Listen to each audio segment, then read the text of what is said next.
Hi යාළුවනේ ඔන්න ඉතින් ඔයාලට කොහොමද? ඉතින් මේ රඹුටන් වාරේනේ.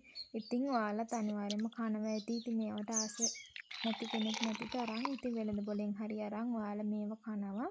ඉතින් ඒ කනවත් එක්කම අපේ ඇඟට මේ දේවල් සාමාන්‍යයෙන් උෂ්ණ විදියට බලපානවා. ඒ විදිහටම කැස්ස වගේ දේවල්, ගෑස්ට්‍රික් වගේ දේවල් ඇති වෙන්නත් බලපානවා.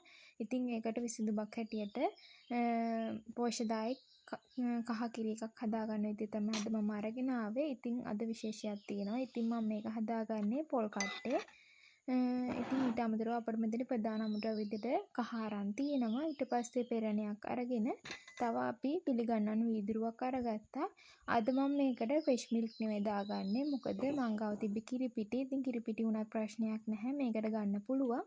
ඉතින් මම මුලින්ම මේ විදිහට පොල් කට්ට හොඳට සෝදගෙන උණු වතුරෙන් සෝදගත්තා. ඊට පස්සේ ඒක ලිපේ තියලා අපි උණු වතුර තමයි දාගන්න ඕනේ. එතකොට අපිට මේක වැඩි වෙලා ලිපේ තියාගන්න ඕන වෙන්නෙත් නැහැ.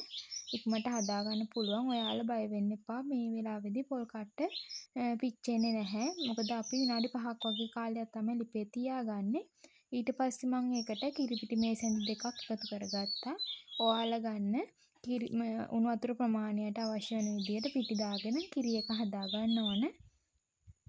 ඉතින් ඔයාලා වෙනදට එකම විදියට බොන කිරි එකට මේ විදියට කහ එකතු කරලා පෝෂ්‍යදායක කහ කිරි එකක් හදාගෙන බීලා බලන්න. ඔයාලට තියෙන ගෑස්ට්‍රික්, ඒ වගේම ඇඟේ උෂ්ණ ගතිය, ඒ වගේම ලස්සන රන්වන් පාට සමක් ලබා ගන්න. ඔයාලට ගොඩාක් ගුණදායක වෙයි මේ කිරි එක.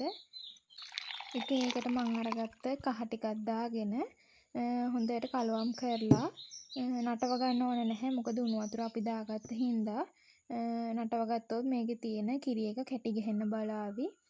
ඒක නිසා මම මේ විදිහට වීදුරුවකට මාරු කරගත්තා. මේක නම් හරිම පෝෂ්‍යදායී. ඉතින් ඔයාලට මේක උදේට try කරන්න පුළුවන්. ඒ වගේම නිින්දට යන්න කලින් ඉතින් සෙම වගේ තත්ත්ව තියෙනවා මේක උදේට බොන්න.